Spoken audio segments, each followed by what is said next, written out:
goes into, you literally can drug yourself with drugs that are in your own brain to experience pain that either isn't real or to pain relief that isn't real. Let's talk about the studies. When they give people placebos, they often work as well as the new drug, right? Isn't that what you're reporting in this book? Absolutely. Well, what happens is this is, I think, in 2011, I think there were something like 2,000 studies, experiments, sort of trials on pain relief.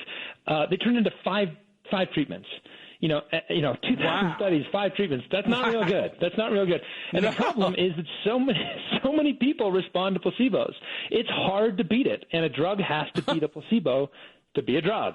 So it's incredibly hard to beat nothing. It's surprisingly hard, and so it's become a multi-billion-dollar problem. Yeah, but with cancer, either it's killing you or it's not, right? Or can my brain stop cancer? That's a great question. So the one thing I learned in this book is there are rules here, and there are certain conditions that respond to placebos off the charts. There are other conditions that really don't. So, for example, Parkinson's disease does, but Alzheimer's does not. Wow. Depression does, but obsessive compulsive disorder does not. And so you have to kind of understand the rules. And that's a lot of what my book helps readers understand is there are rules to this. Now, cancer is funny because cancer, many of the symptoms, the pain, the nausea, the depression, those can all be treated with placebos, but the tumor cannot. So it's really important to understand, which is why cancer placebos, like some of these sort of snake oils, seem to work.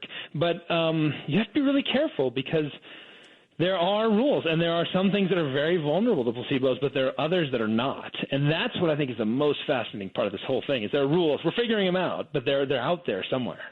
You were saying it depends on how they give you the medicine / placebo, right? Absolutely.